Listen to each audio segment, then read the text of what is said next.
Good morning, guys. Why should we do it? Why should we prepare ourselves through our minds? Why should we look to become successful? Today, we're introduced to Maya Angelou, and she is a woman who has done incredible things. And she gives us an opening quote that we should all remember. And this is the why, one of the whys of why we should develop ourselves, is because we can be a blessing to somebody else. But to do that, we need to prepare ourselves by being the best we can be. And that requires us to begin now, right where we are. What are we thinking? What are the thoughts that are going into our mind? What are we doing to work on our mind, which will affect us and which will affect those around us? You know, you can make an impact the first person you interact with today, or even without interacting, just by thinking. So Maya Angelou reminds us today to be a blessing to somebody else's life. Have a great morning, everyone.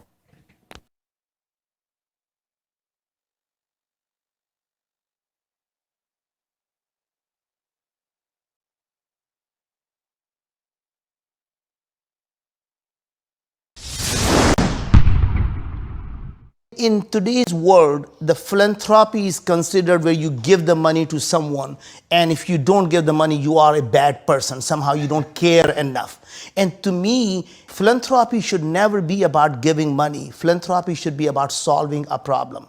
So this lady came to me saying, we have done such a good job in our current homeless shelter. We really outgrown it, and now we need to expand it, and we have this capital need, and we want you to donate to it. And I said, instead of asking for a donation, why don't you start to think about like a business? And I am a venture capitalist. And if you came to me saying that give me this money that is going to go out and do something with it, there are only two choices you're giving me. Either you're going to fail in doing what you're doing. In that case, the money is wasted. And if you do succeed, you're going to come back and ask me for more money. So how is that going to be a sustainable business model? And she said, what do you really mean? I said, ask yourself a question just like any other business. What is your product and who is your customer? She looked at me. All she wanted me to do is write a check and not be interviewed. And she said, it's really simple. All I'm selling is the homeless shelter, the place in the homeless shelter, and my customers are my women who come there. And I said, young lady, you have a broken business model. And she said, why? I said, your customers don't pay you. Right. I said, they're not your customer. They are your users. And she said, how else would you think about it? And I said, what if, just like a Facebook, the social networking is not their product. The people who use social networking is the product. You and I are the product, and their customer is the advertisers. In the same way, in a women's shelter, the women are the product, and local businesses are your customers. And the more products you have, the more you can cater to the local businesses. So why don't you go to local businesses and say, I have this amazing product. The women who are so driven that they would go out and do the things you want them to do. You will have a loyal employee. You will teach them the skills, and you will have these people working, and you'll be doing good for the society, and you'll have a loyal employee. And if you do that, the more people you have in your shelter, the higher the revenue you're going to have, and you'll be continuing to expand that. And just that thought process, she implemented, and suddenly now they're growing everywhere, right? She actually did it? She actually did it. Whoa, Yeah. I did not think Yeah, that was going to be the punchline. Yeah. So my point is, this is how entrepreneurs really need to be thinking about, and I can give you several examples of that. The problem that is obvious to you may not necessarily be the solution that exists in that problem. I think entrepreneurs are going to solve every problem. I think whatever problem there is in the world, entrepreneurs are going to be the ones to solve it.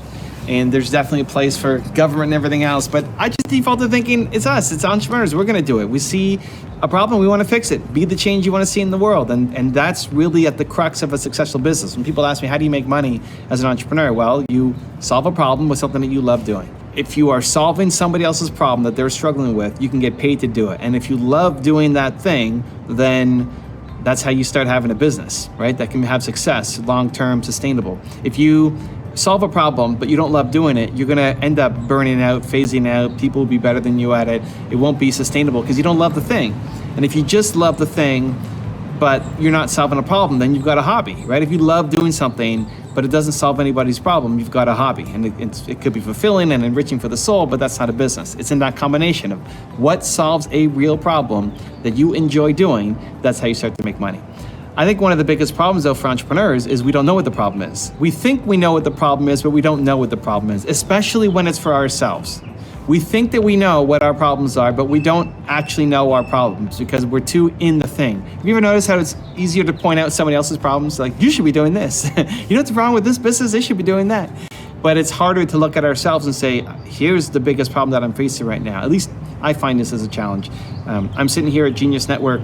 This is it's a mastermind, it's a success circle of people who are having 7, 8, 9-figure businesses, and they meet once a month to help each other out.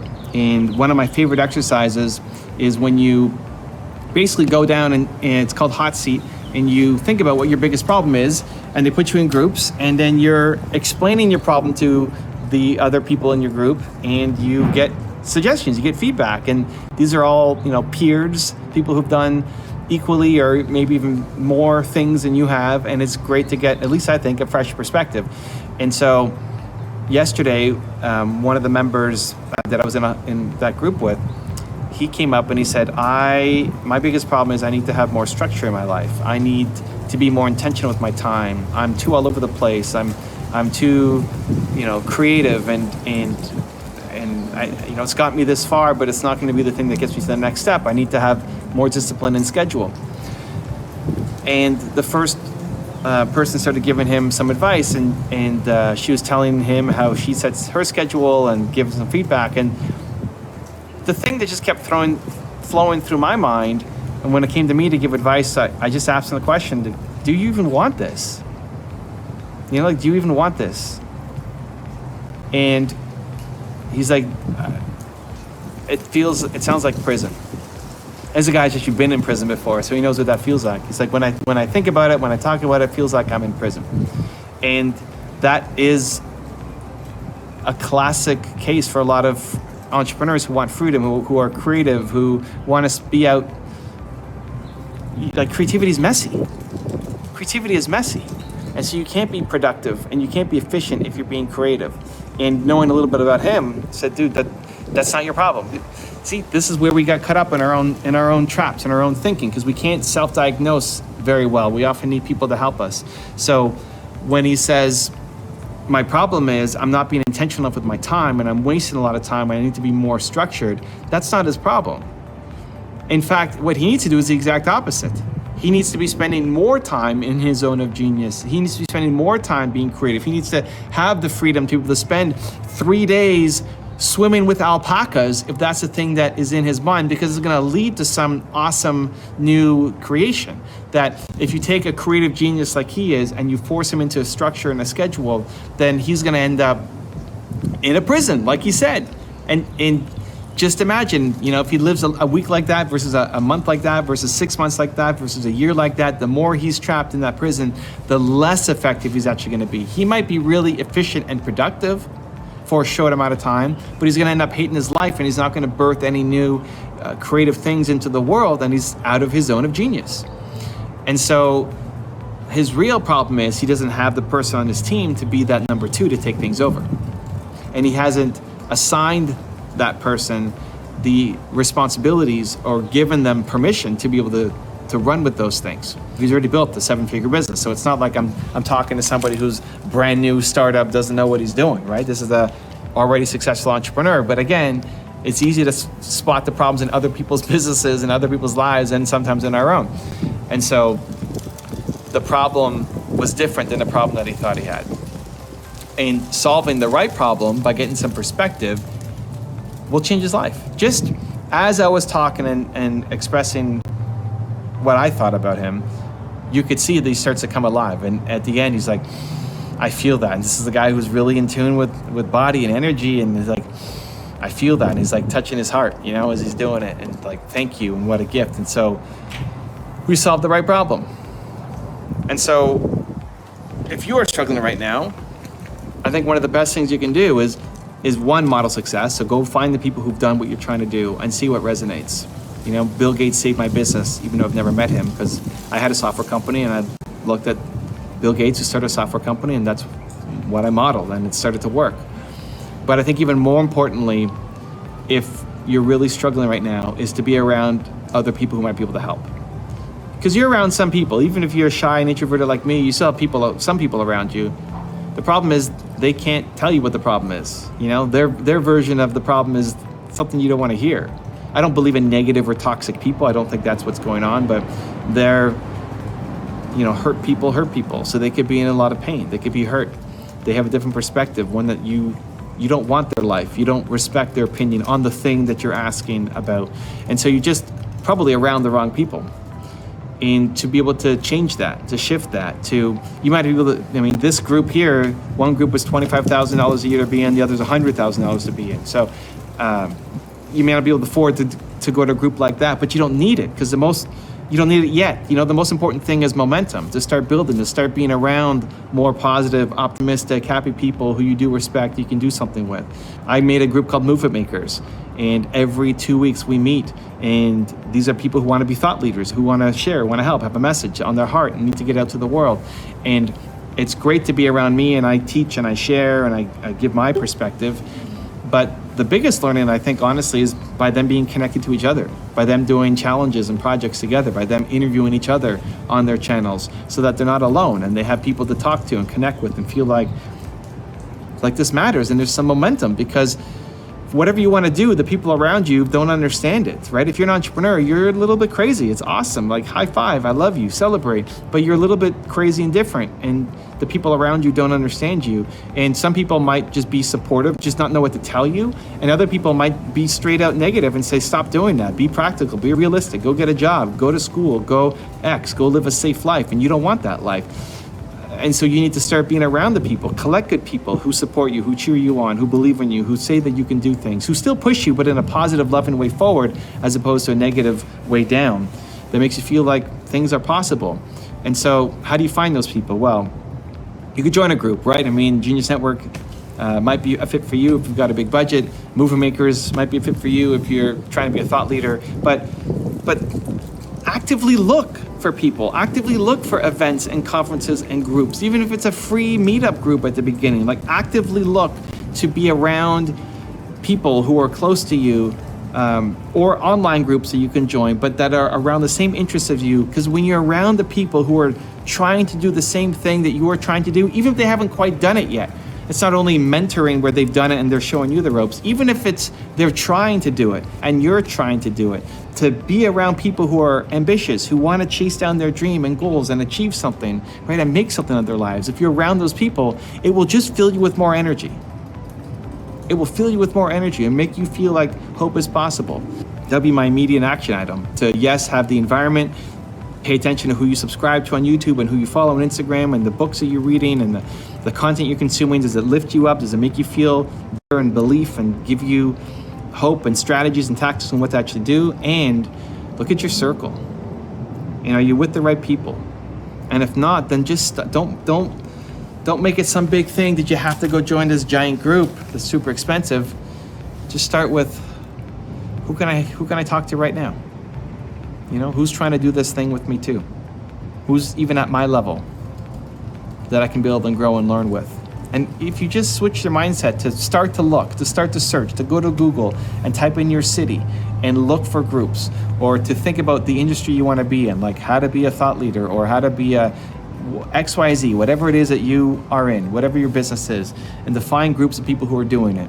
You want to be the Toastmasters for speakers or whatever it is. There's a group to just join and try it. Because, man, when you are around people who are doing things, it just breathes so much more life, energy, and momentum into your mission. Also, to make sure you're actually taking action after watching this video, I've designed a special free worksheet just for this video. The worksheet will highlight all of the lessons learned in this video, as well as pull out our 3 favorite learnings and quotes that will inspire you to actually do something. The worksheet will also give you space to write down what your key takeaways are and your specific plan of action to make sure you're getting results. If you want the worksheet designed specifically for this video, absolutely for free, there's a link in the description below. Go click on it and start building the momentum in your life and your business. I'll see you there. If you want to see my one-on-one with Naveen, check out the video right there next to me. I think you'll love it. Continue to believe, and I'll see you there. Self-belief comes from self-love, right? The minute you fall in love with yourself is the day the world will fall in love with you.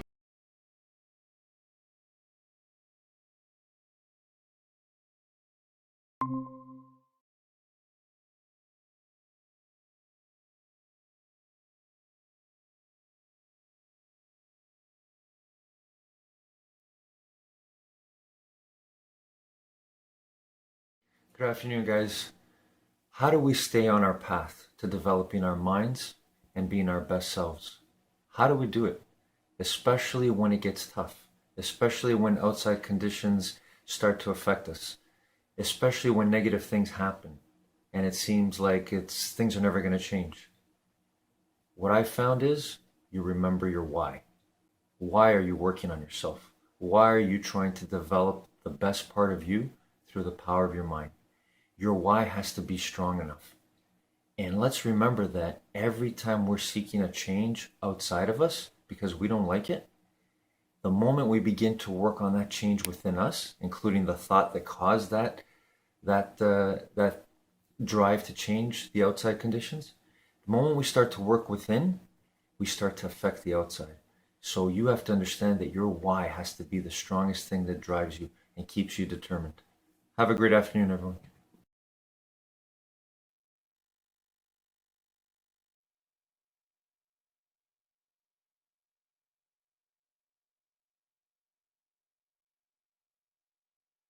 I actually didn't move away from engineering. I upgraded from being an electrical engineer to a life engineer. It's so much about having that we forget living, you know? Living is what life is for. What's your favorite pizza?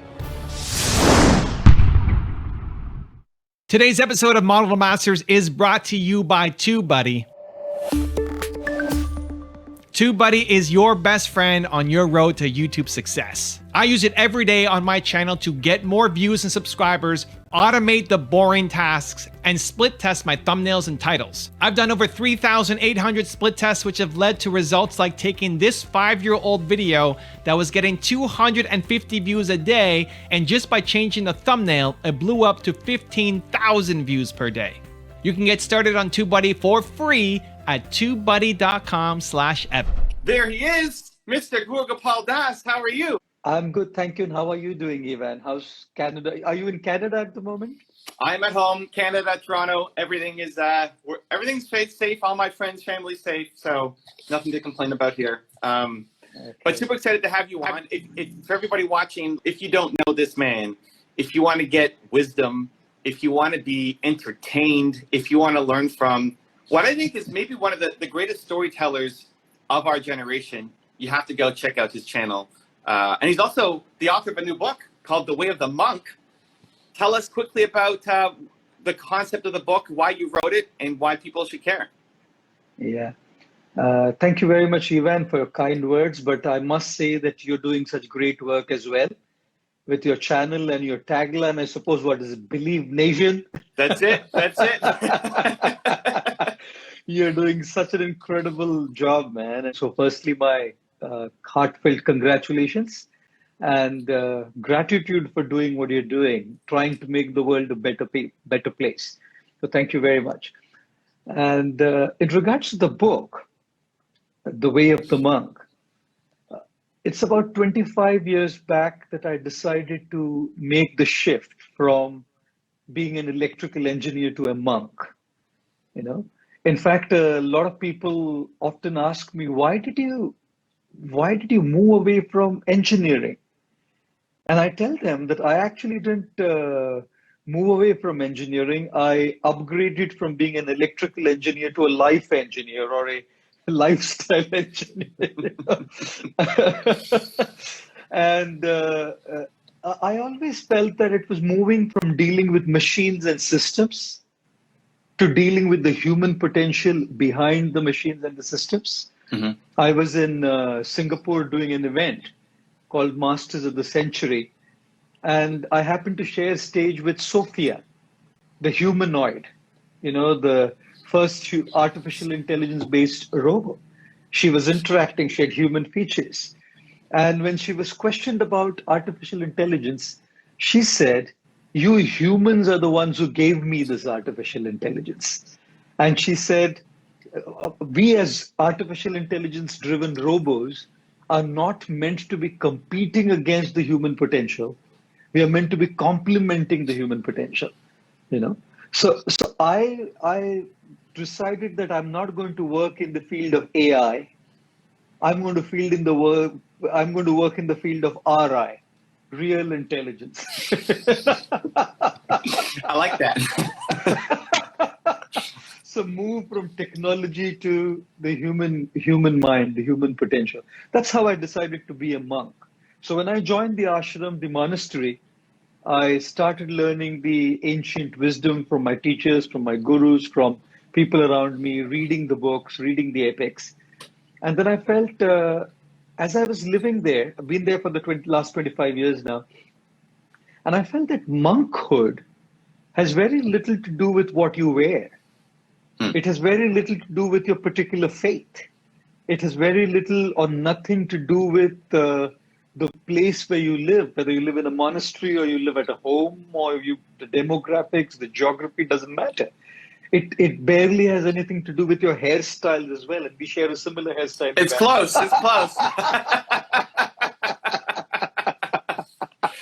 we both have the gold on too here. Yes, we do. So monkhood really has little or nothing to do with these externals. Monkhood has a lot to do with the principles, the values. It has a lot to do with your mindset.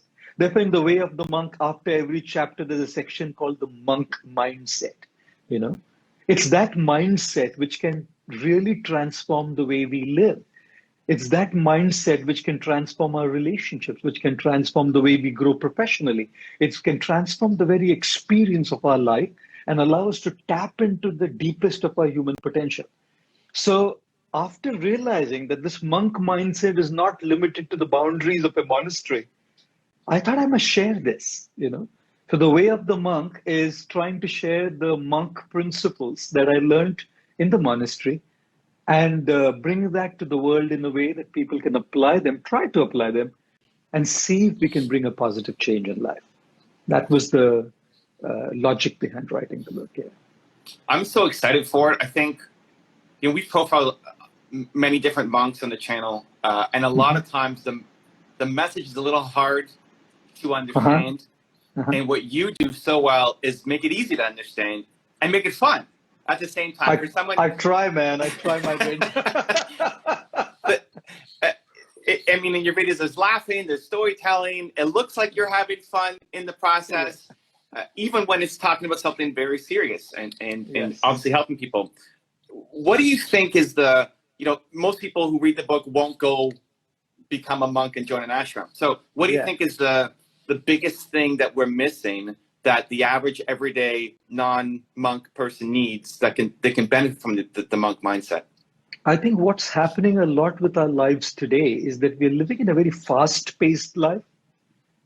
Life has become very fast. Achievements, social media statuses, what's our status on social media, how we achieve in our professional life. It's so much about having that we forget living, And life is not meant simply for having. Having is a part of life, correct? But living is what life is for. But in the process of having and chasing to have more, we forget to live well, And therefore, when we're talking about this monk principles or we're talking about this monk mindset, we're talking about making that choice and prioritizing to live well. And when we talk about living well, we talk about making those choices. We choose to live well. We choose to do things. And I feel that one of the greatest assets that each one of us has been gifted with is the power to craft our life, to choose to craft our life, to choose to sculpt our life. We are the architects of how our life should be. But unfortunately, we live so much in the default mode. Like, it's funny, you know, when we're talking about our iPhones, we don't keep our ringtones in the default mode. We customize them. When we wear clothes, we don't wear clothes that come in the default mode. We customize them. Even our pizza toppings, we customize them. So it's quite funny that we as human beings customize practically everything we have and do, but we live our life in the default setting without customizing it. You know, each one of us is different. Each one of us has a different situation in life. Each one of us has different backgrounds, different baggages we carry. And it's so crucial and important to customize a life that's worth living, you know. So one thing that I definitely want to say, people who are not going to go to the ashram, and nobody needs to, monkhood is not about being in an ashram, definitely need to look at prioritizing how to customize their life. And that's then about making those choices. What do you put on your pizza? What's your favorite pizza? You to tell me yours first and then I'll answer, Ivan. I like a lot of cheese and a lot of meat. So there'd be like lots of pepperoni and extra cheese. Okay. For me, I like pesto sauce. I like pizzas with the pesto sauce, and I like jalapenos. I like, you know, fresh olives, nicely fresh olives. I also love artichoke hearts. Okay. Toppings on my pizza. But more than pizza, we need to customize our lives for sure. So if anybody's buying you pizza, they know what to order now. Why do we not customize our lives? Why do we feel like we can't? Is it that we're worried about our parents or our teachers or our culture or the people in our lives? Like, why would we customize our phone in a second, but then when it comes to our lives, we feel like, I can't do that? Yeah. I think it has a lot to do with being affected by the noise around us. You know, there's so much noise around us. The education system is noise. You know, our upbringing often is noise. How we kind of comply with the social media standards of being acceptable and being cool to the world out there is noise. And in trying to comply with all that noise, we forget to listen to our own voice. You know, so we're so much conditioned to doing things the way the world does it. There are standards of what is success, the standards of what is cool, the standards of what's socially acceptable. But is your life cool? Have you chosen to live that way? Or is that noise and that influence making you live that way? And most often, if not always, it has a lot to do with that influence, correct? So I'm not saying education is wrong. I'm not saying our upbringing or the advice given by our family or our friends or our well-wishers is wrong. I'm just saying we cannot drown in that noise and lose ourselves. It's our life.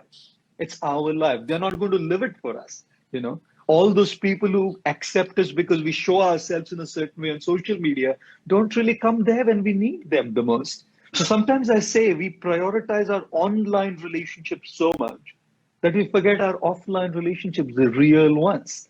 You know, if I meet with an accident, if I'm ill, if I have an issue with my and financial issue, whatever issue or a problem, you know, people online, they're good. They're good. Those friends on Facebook and Instagram, people who follow, they're good, absolutely good, and with all good intentions. The most they can do is send you a message. The most they can do is send you a bouquet of flowers, you know, get well soon messages, and they're great because they're sent with love and intentions, good intentions, they're great. But people who are going to be there around us are the real people, the real relationships. But in being accepted on social media and being accepted by the social standards of success, which I call noise, we get so drowned in that noise that we forget our voice. So that's a conditioning, Ivan, you know, that we got so conditioned to live like that we don't now want to customize, which basically means we have to come out of that shell, to come out of that loop. We have to crack that conditioning, crack that loop. And that's when we can choose to customize. You talked about the education system. kids are going back to school in North America right now. If day one of every school was Gaur Gopal Das Day, and you get to be in front of the kids for the whole day, for one day, for every school across the world, what's the lesson that you're teaching, or what are you going to do for that one day to touch everybody's lives? Yes. If I get to be in front of every kid in every school in the world, Evan, the one thing that I would like to teach or tell the students who are listening to me is that we cannot go on extreme sides of the spectrum. One extreme of the spectrum is follow your passion, be yourself, correct? Which is what I primarily teach as well. Like what Albert Einstein said, you cannot judge a fish by its ability to climb a tree. Right. You can't judge a fish by its ability to climb a tree. Judge the fish by its ability to swim in the water. Correct?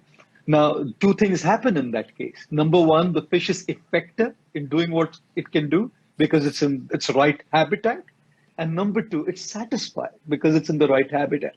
Correct? Put a monkey in the water, the monkey is miserable. Put a fish on the tree, the fish is miserable. Put a monkey on the tree, the monkey achieves excellence. Put a fish in the water, the fish achieves excellence. So I'm one of the proponents. I'm a proponent of this principle that we must definitely encourage our kids to follow their potential and follow their passion. But what happens often is we go on such an extreme end of the spectrum that the other side, where what the education system has to offer is there are many good things in the education system as well. So if I were to talk to the students, I would say, let's find that balance, finding best of both the worlds, grab the best out of what you can have from the education system and let the education system also foster a culture, an ethic, an ethos, where we allow kids to be who they are. Yeah. I like it. I think we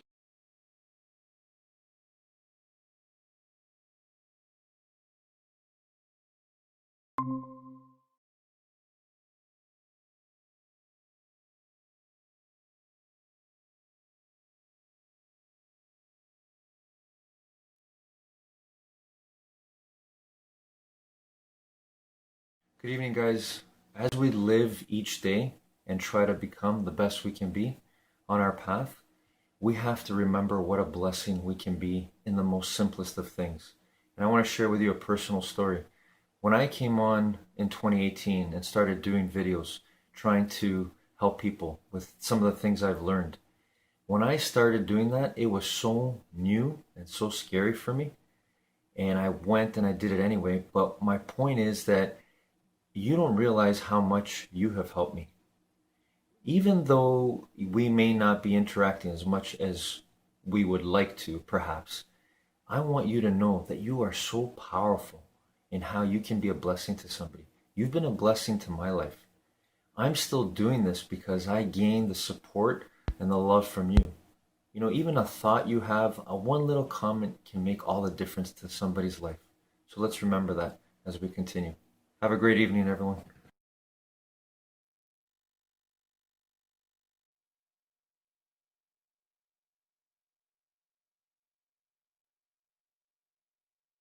There are a lot of sources of brain fog. The most obvious one would be a poor night's sleep. Sleep, of course, being the most fundamental layer of mental and physical health. You don't sleep well for one night, you're probably okay. For 2 nights, you start to fall apart. 3, 4 nights, you're really a degraded version of yourself in every aspect. Emotionality is off, ability to do most anything is off, hormones start suffering. Sleep is fundamental, but assuming that you slept well, there are a number of things. One is your breathing patterns. A lot of people have sleep apnea. They are not getting enough oxygen during their sleep, or they are mouth breathing during sleep.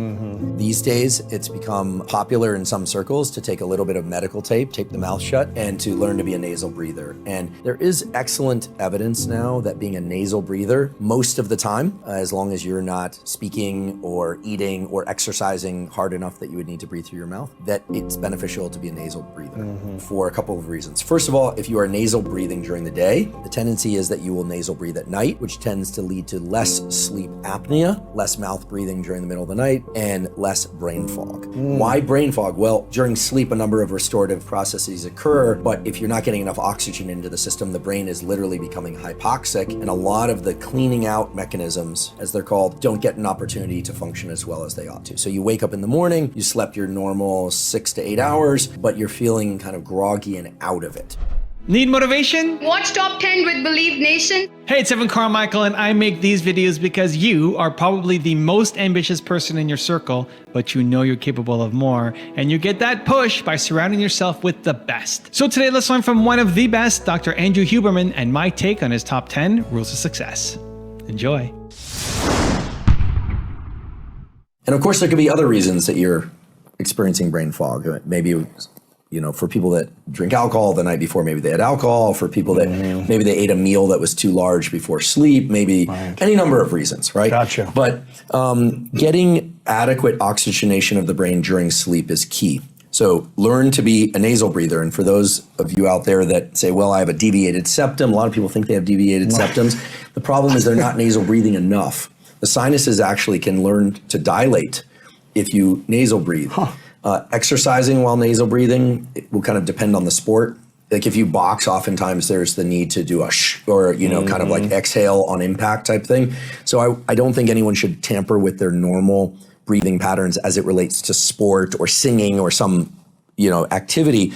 But what I'm talking about is when you're just standing around, when you're walking down the street, any low-level activity, you're working at your desk, you should be nasal breathing and breathing regularly. That will reduce brain fog in many cases. Rule number 2, improve your stress response. Exploring in humans is the extent to which people who can take on adaptive decisions, can take that adaptive behaviors, can take that stress response and kind of move the horizon in closer and just focus on, okay, I'm in a high stress regime. This is really painful. We see this in, we work on people with generalized anxiety who are trying to overcome fear of heights, and just walking across a virtual height plank can be terrifying for them. But if they can get one step in front of the other, despite high levels of anxiety, they can eventually overcome that. And so we've been looking at everything from how breathing affects the anxiety response to heart rate, pupil size, et cetera. I'd be happy to talk about all that in as much detail as you like.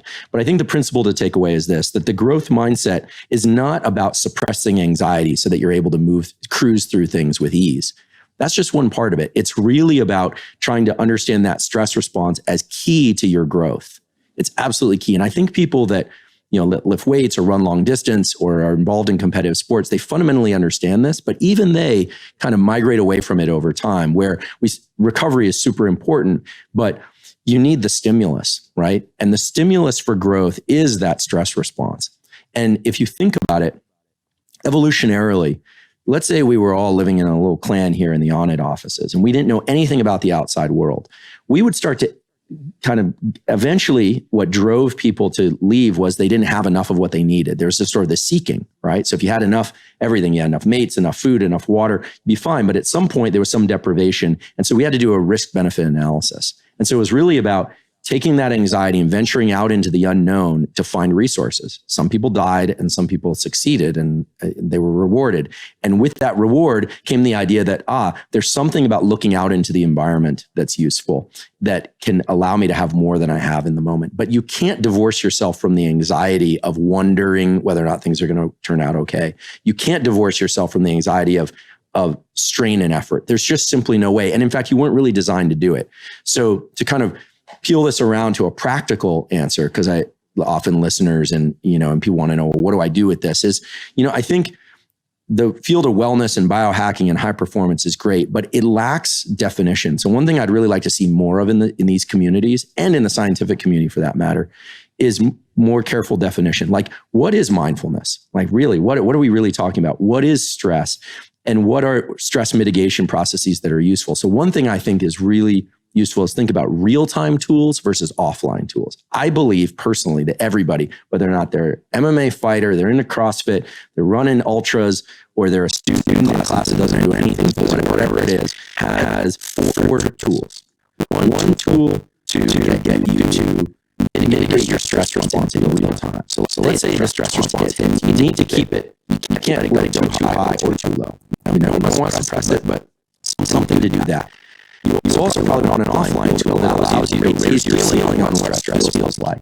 I'm buds with him, and I've known him for a long time. I think warm-up breathing is, in particular, is a useful tool for kind of shifting your perception of what stressful is. But it's an offline tool. It's not. You can do it in real time, but it's not. You're not going to start Wim Hof huffing in the middle of your like rolling jiu-jitsu, because your breathing has got to be devoted to other things. You need offline tools and real-time tools to cope with stress. And I think people need real-time tools and offline tools to bring themselves into heightened states of arousal, right? So there are times when you're actually too low on the arousal plane, and the key is to get higher up there where you can access even better levels of performance. And so I think this so-called autonomic nervous system, it's absolutely under our control. It's a total misnomer. It's just that your heart rate and your breathing are taken care of on their own. You don't need to flip the on switch. You wake up every morning and everything's going well. Your breathing, heart rate is going the way it should. But you absolutely have levers that you can control and move in order to shift those.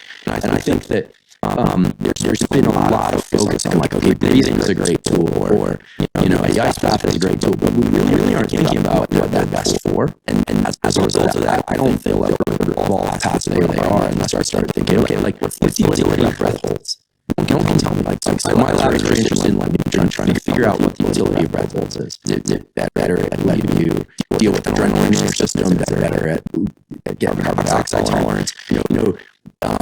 For all of the incredible tools that are out there isn't a lot of good information about systematic ways to approach it. And I don't kill everything down to like a really reductionist approach. I'm friends with Brian Kenzie and those guys, and Brian's about as reductionist as you get in the breath community. And I love how how he loves to quantify everything. That's one thing that initially brought us together as friends and as sort of collaborators.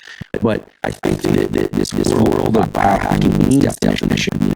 It's kind of ironic that in the weightlifting community, they really work things down to a kind of fine science, rather than the endurance community. It's kind of like whoever you're listening to seems to be the person who knows the most. And I don't claim to know everything well most at all. I just would like to see sharper definition on all that stuff about stress mitigation, ice bath, breathing, and so on. Rule number 3, pursue challenges.